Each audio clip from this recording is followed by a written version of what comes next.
Hey guys, it's Ash here coming at you today, Raid Shadow Legends. Welcome to the video. Sending some love and some positive vibes as always to you guys, especially if you need them out there today. Today is going to be a really fun video because I want to talk about and emphasize just how unique and powerful these 12 champions are. Now, if you're lucky enough to have any of these champions, it would behoove you to invest even more heavily, probably, than you already are. If you've already invested heavily, then you're good. But it's also good to know the list of these champions. That way you can be prepared for them, especially if you see them in the arena or in any wave content in Grim Forest or anywhere else that you're concentrating inside the game, because these are difference makers. These champions that we talk about today have the two criteria that we're looking for true lockdown control. But I want to start with some honorable mentions. So first off, what are we talking about? What is the ability, Ash? We're 1 minute in, you haven't said anything, bro. We're talking about champions that can remove or steal all buffs from all enemies, and on the same ability, they can lock down control all enemies. That can change the proverbial tide of any match, and these champions should be a centerpiece, a stalwart of your arena strategy, your go second champion. These are champions that go right after your speed booster, your arbiters, your Lysandras, Shuzens, Arbias, whoever you're using on your account. But of course, their utility does not end in the arena. It can extend everywhere in Raid. These champions are absolutely amazing for any wave content anywhere inside the game, or any boss with minions, any of that stuff in AoE situations. Heck, you can even use them against bosses. A lot of these champions have more utility than just the stuff that we're talking about that I've already outlined to you guys. So a few honorable mentions, just 3 honorable mentions that I think that probably deserve to be on the list just because of how synergistic their kits are.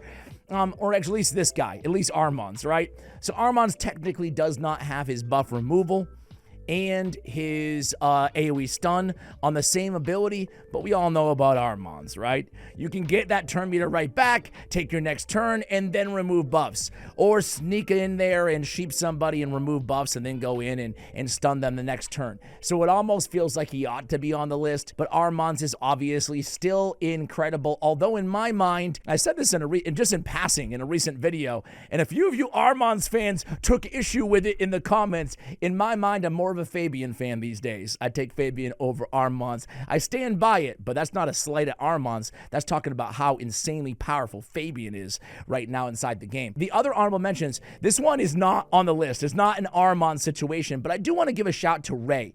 Man, we're talking about old school champions in the game that deserve a buff. Look no further than Ray. Ray has a lot of potential in this game. Ray, Biggin, Harvest, Jack. I mean, I could go on and on and on. A lot of these old school legendaries still need a lot of love. And hey, we'll see where things look or how things look at the end of 2026 when it comes to evaluating what their buffs were this year. Anyway, Banish. A 7 frickin' turn cooldown. That feels so old school, does it not? On a legendary, it's an AoE and only a 70% freeze when booked, 50 without books. 7 turns, are you kidding me? So yeah, there's a lot of potential in this ability with buff removal and the freeze. Let's bring that cooldown all the way to 5, book down to 4. How about that? Or better yet, 4, book down to 3. And let's bring that freeze chance up to 100%. Then we're looking at a very capable lockdown who would deserve a spot in the main list. The last honorable here, guys, is going to be to the Queen of Hearts. Queen of Hearts, one of the most powerful champions added in 2025 in all of Raid Shadow Legends. Maybe the most powerful. She's that good in my opinion. The AoE on the A1 alone with a big version of decreased defense and turn meter fill on the A1? What?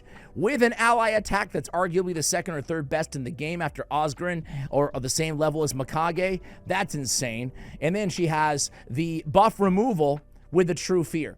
Now, that's it. Technically, that does fit the bill, but the rest of these champions, it's a guarantee they lose their turn, meaning we're looking at sleep, stun, and freeze or block active skills on the other champions. So why are we not going to give it to True Fear? Why are we not going to throw Queen on the actual list? It's simple. True Fear is a great ability, as is Fear. True Fear better, obviously. It puts the entire skill off cooldown, or on cooldown, rather, when it does proc. But if their cleanser doesn't proc the True Fear, they can just cleanse the True Fears off everybody else. So it's not as dependable as Lockdown as the other debuffs. Even Sleep I would prefer over True Fear. That doesn't mean it's not a nasty ability. It certainly is. So a banger ally attack with the, and the ally attack decrease the cooldown of off with their heads, removes all buff, Death Brand and True Fear.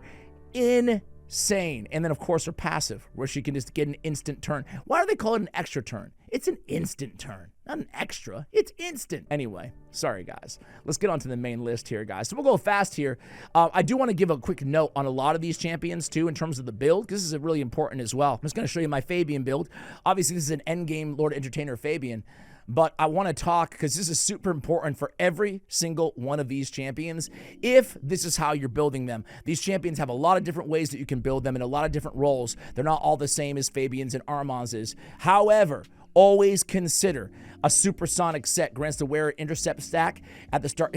Pinpoint. What a dummy. Supersonic fills this champion's turn meter by 2% for each buff on each enemy. A supersonic 4-piece is so good on these champions because you want them in a perfect world to go first with unprotected buffs, and then you come in after they use their buff abilities and you remove them all and you lock them down. So I said sleep, freeze, and stun. Also, reduce cooldown of all of their turns or max them out, right? Like a Fabian. Also meets the criteria, obviously. Now, against Mythicals, that might not be enough, but I still feel like it's a super powerful ability. Surely you agree. So Fabian does make the list. Anyway, Supersonic is amazing. You cut in line, you let them go first. It's beautiful, right? Supersonic is a little bit of Queen of Hearts passive. It's in a set, right? The other thing that you want to keep in mind is temporal chains, right? It's along the same lines. And temporal chains, I was wrong about this. I was always under the impression, because it says it on like Reddit and forums, but not officially. But trust me, it stacks, meaning I could have several champions on my team. I had to check with Plarium on this just to double check, right? Several champions with temporal chains on my team, and I'll reduce enemy speed by an additional percentage for each champion on my team. Moreover, at 6 stars, instantly decreases the turn meter of all enemies by 15% when they receive a third active buff. So again, it's just playing into everything that we just talked about when we talked about supersonic sets.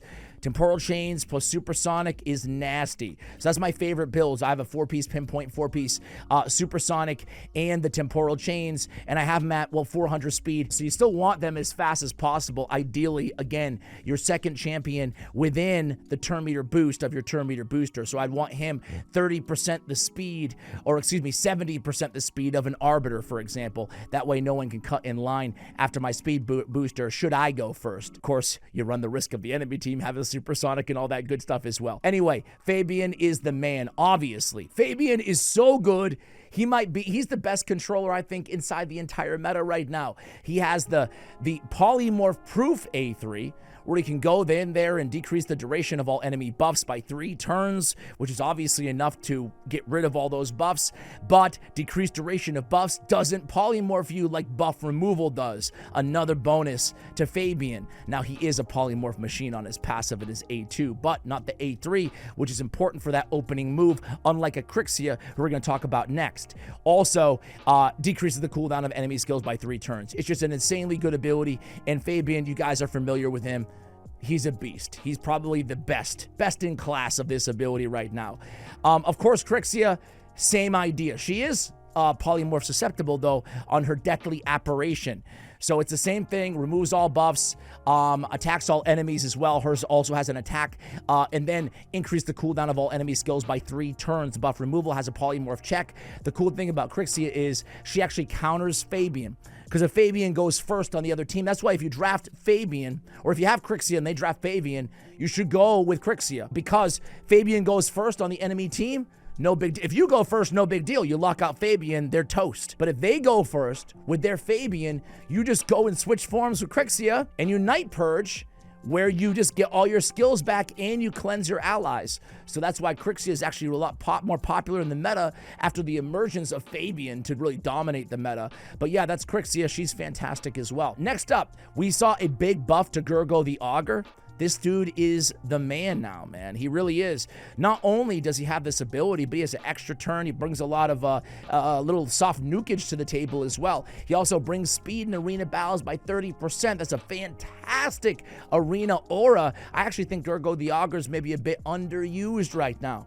He removes all buffs from all enemies. He gets a freeze on all enemies. Then he gets an extra turn. On his extra turn, he comes in, decreased defense, AoE, extra hit if they have freeze, which they're probably going to have freeze, right? He also has more freeze on his passive. He is very squishy, though, so keep that in mind. But a very, very viable champion right there in Gurgoh the Augur. Not as meta as Fabian and Krixia right now. Speaking of meta, really the king of this ability is Odin Faefather, right?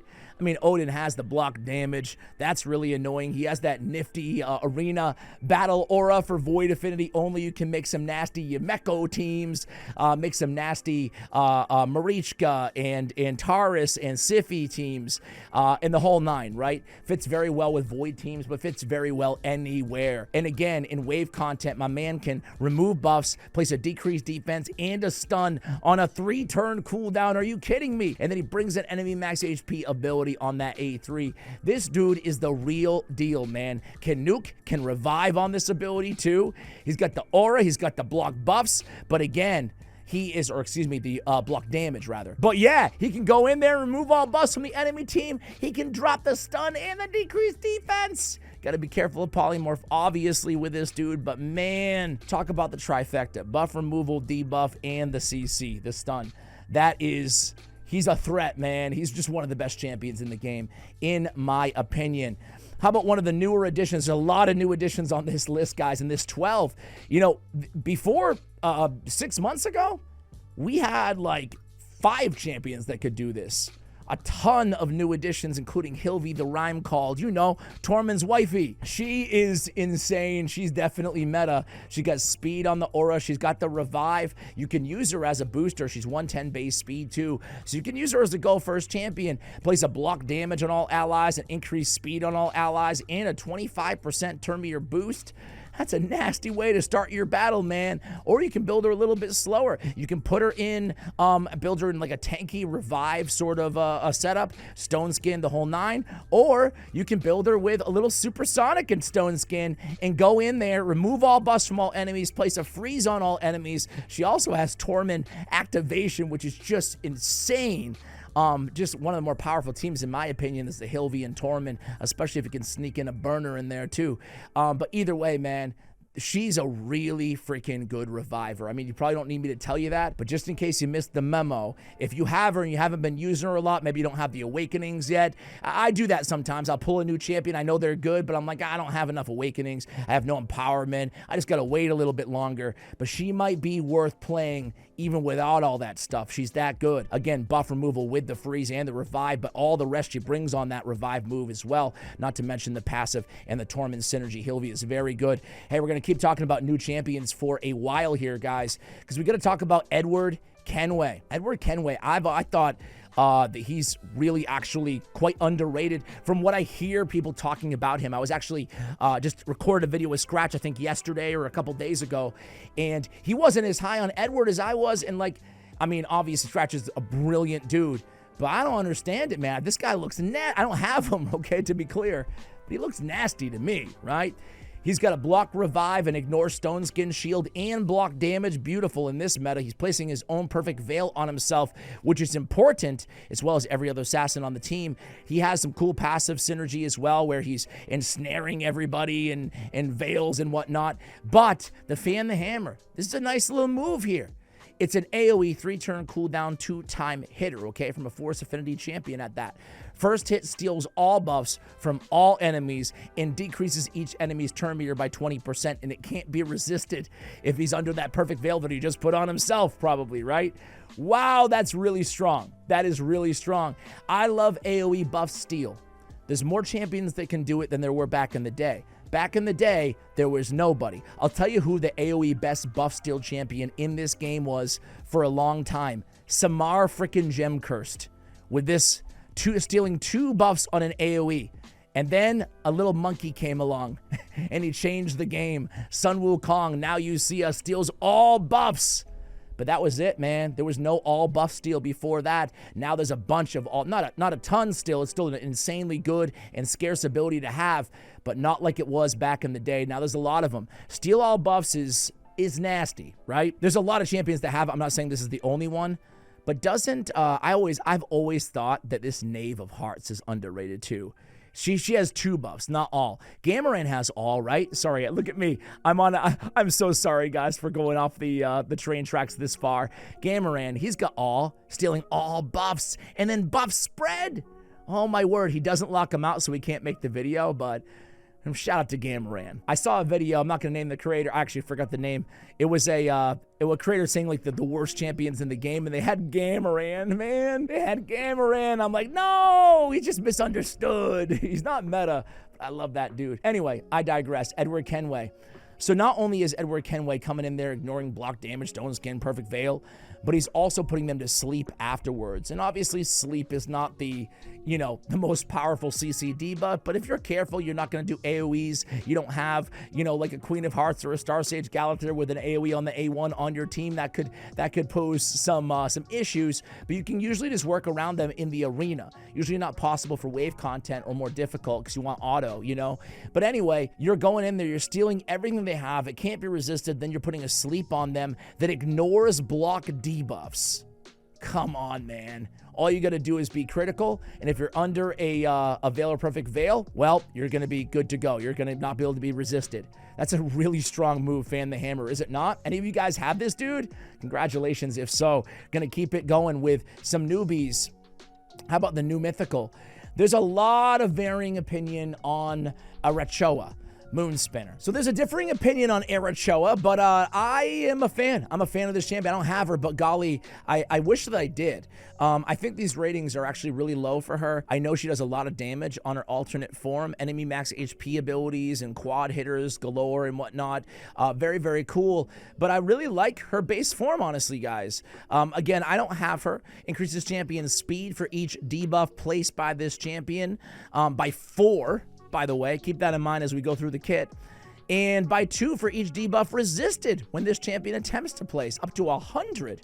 Man. All right, so what is she doing? She's removing all buffs, placing a decreased defense and a block active skills. What? So wait a second here. That's, let's just say there's 4 enemies alive on the other team. We're landing 8 debuffs. So thus, we're getting 36 extra speed just on 1 move. That's pretty nasty. Anyway, we're removing buffs and we're placing a block active skills. This is very good to neutralize mythicals and everybody else for that matter. You can't cleanse away block active skills if everybody's under block active skills. You can't even change forms. Also brings a decreased defense. Hey, grants an extra turn if 8 or more debuffs were placed by this skill. Not too bad, Can happen sometimes. When you get an extra turn, you come in with another AoE, decrease the turn meter of all enemies by 50%, an extra 100% if it's used on an extra turn, aka if you can get that turn, you get 100% turn meter decrease on a 3-turn cooldown True Fear for 1 turn. Place a True Fear debuff for 2 turns instead on enemies whose turn meter is fully depleted by this skill. Doesn't even have to come after an instant or extra turn because 50% is still a lot. That's a really good synergy in my opinion on her kit there. A lot of control in Arachoa. You can argue she's not quite as powerful as some of the other mythicals out there, but I think that's a really nice combo personally. What about you guys? Am I crazy? All right, next is going to be a Unity. And this is kind of, maybe should have been in the shout out section. I don't know. I don't have Bolint Freewalker, but I wanted to give him a shout out. He's kind of an interesting stun control champion. I'm not gonna lie to you guys. He's not my favorite Unity out there in the game. He has good reviews though. Cool thing about him though is the Hammer of Honor the Hammer ability on his A3. If you have only 1 faction ally on the team, it's an AoE times 2. Each hit, 100% chance of placing a stun. You're going to place that stun. And then before attacking, 100% chance of removing all buffs from all enemies. So you just need 1 Skinwalker on the team to get that out of him. He has also a 1 enemy decreased defense after attacks all other enemies. I was like, I thought it was an AoE. Okay, there it is. It is an AoE decreased defense as well, and a pretty nifty passive, of course, getting stronger as with every other Unity if you have more Skinwalker allies in there. So Bolint, I mean, you could just pair him with Marius, and you're looking really good. It's going to be a lot of stuns, a lot of buff removal on your team, a lot of control, right? So really cool. I thought it was an interesting shout out there on Bolint. If I had Bolint, I might try to draft him from time to time, honestly, alongside maybe a Gallius or something like that as well. 2 buff removers, 2 champions that can really lock down control as well. All right, next up is going to be another kind of newish addition to the game, and that is Osgrun. Man, I wish I had this dude. He and Mad Hatter might be my most wanted non-void, non-mythicals in the game. His sword looks like it's like a Minecraft sword or something, huh? Anyway, Osgrun is low-key, like he got introduced to the game with almost no fanfare. I didn't hear anybody talking about this. What about your clans? Were anybody talking about this dude? Man, when you look at his kit, you're like, how can people not be talking about this dude? He's one of the most powerful champions in the game. Speed and arena battles on the aura. Check this out. Teams up with all allies to attack a single enemy. The allies joining blah, blah, blah. Default skills. Before attacking, he brings the increased attack and the shatter. And he also has decreased the cooldown of all ally skills by 1 turn if the target's killed, which isn't hard to do on an ally attack. Man, that's a really strong move. This is the strongest ally attack in all of Raid Shadow Legends. I mean, he brings the shatter and the increased attack and the cooldown as well. He's teaming up, and on his team up, he's filling Term Meter by 10%. So ostensibly, it may as well read, also increases Term Meter of all allies on 10% all on his ally attack. He also has a 75% chance of increasing the cooldown of a random active skill on the target by 2 turns when booked on his A1 that he brings on the ally attack, obviously. But we haven't even talked about his buff removal. He's got the magic of Irith, the magics, plural, of Irith. 100% chance when booked of removing all buffs from all enemies, decrease the target's turn meter of those who turn meter is lower than 50% by 20. If an enemy's turn meter is more than 20%, decrease it by 50% instead.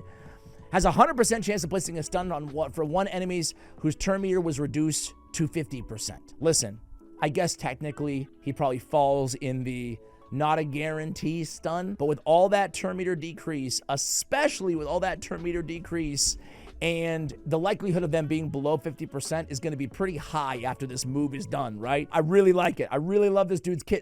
He's so powerful. Allies also inflict 20% more damage against enemies under stun. Whenever an ally is killed, instantly activates that move as well. Come on, man. Doesn't put it on a cooldown, nothing. This guy is next level good. All right, we have 3 left on the table here, guys. We have number 1 is going to be good old Ramantu Drakesblood. On his Blood Wings, it's 100% to remove all buffs from all enemies before attacking. And I like it because he's Void Affinity too. You don't have to worry about weak hits or anything like that, right? Also has a 100% chance to place a block active skills, or if they have block passive skills, put it there. Listen, normally in the spirit of this video, I'm going for block active skills, but let's be real. Chalco, Carnage, Ramantu, block passive skills in a game where passives define the meta. Look at every meta champion is arguably even more powerful than block active skills. So either one you're landing, you're going to be a happy camper, right? Ramantu, man, I mean, this ability is really nasty still to this day. Buff removal and lockdown. Lockdown in a very unique way at that as well. So Ramantu, I still thought it was appropriate to put him on the list. And of course, what would this video be without talking about the daddy of all these abilities in Star Sage Galathir? Star Sage, on his alternate form, as you guys are all too aware, can come in with the Eclipse Rend. Attack all enemies before attacking, remove all buffs from all enemies, block active skills, and heck, it doesn't even trigger counterattacks. Now that is a lockdown ability right there. This is a very interesting one because Nell Blackteeth, she's probably the most annoying and one of the most powerful and feared champions in all of Raid Shadow Legends. People love to hate them some Nell. However, she does have, obviously, her Black Tea's buffet, which she's known for. Dishing out poisons all over the place. She's tough to work around. She's tough to mitigate. She's tough to deal with, right? Obviously, with more Mercurial gear going on, you know, you don't know exactly what will happen. Potentially, she'll have a little bit more of counterplay, and she won't be as dominant in the meta. You can say that, obviously, for a lot of the champions on today's list. I still think they're going to be powerful, personally, even with Mercurial. That all being said, she has the steal all buffs from all enemies, decrease each target's turn meter by 10%, plus another 5 for each debuff on them, instantly activates 1 tick of all poison debuffs on all enemies. And hey, just in case everybody's not dead after this move, after she's stolen all of their buffs, then she places a sleep for 1 turn on all enemies without poisons. So she's either going to lock down or she's going to kill, right? In that same spirit of lockdown and kill, there is an epic who I thought I'd be cheeky and include on the list, and it's here, Karma Burn. Karma Burn removes all buffs from all enemies and allies, usually can kill them. If not, she has a chance of placing that sleep. The sleep increases by 5% for each buff removed. She's not technically on the list, but I figured I'd give her a shout out because it's not 100% sleep, but it is buff removal, a lot of damage, and potentially some control if you build her with enough accuracy there, which obviously you're probably going to be. So I think that Seer is not like an arena champion, but she is a buff remover, and she does fit a lot of the criteria. There's the old school champion, but before I give the last champion officially on the list, I also wanted to give a little shout out to Basim, aka Shaq. Shaq doesn't have it, but he has close to it.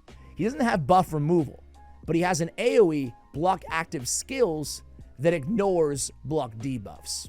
Shout out to Shaq. Kind of a cool champion in the Assassins collab.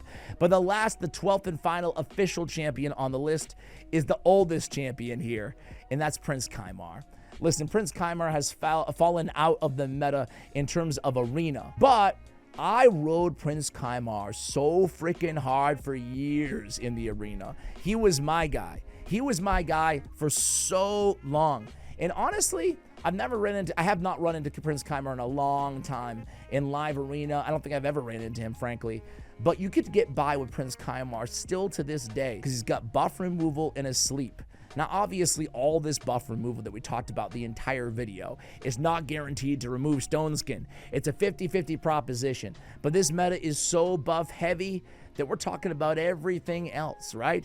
And it doesn't have to be the opening move for a lot of these champions, the buff removal. You can just wait if they have Stone Skin. Or, like me, maybe you just want to keep stack 2 champions to have 2 50-50 shots at removing Stone Skin. Because oftentimes when you go AoE buff removal, you don't have to remove every Stone Skin. When you go up against teams with 4 Stone Skin champions or 3 Stone Skin champions, oftentimes you're just looking to make a target to set up whoever's going after them.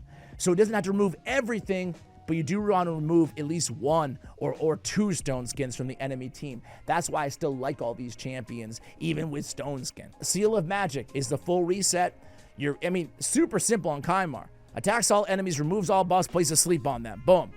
The only downside to Kymar is he can wake him right back up. You know, he has an AoE with poison, which again is a polymorph issue as well on his A1. So there are some downsides to Kymar, but hey, if you're lacking another option, Kymar can definitely serve you well. All right, guys, that's the list. That's the video. Let me know if I forgot any of your favorite buff stealers, buff removers, and CC champions that didn't make this list today. Much love, and as always, take care, guys.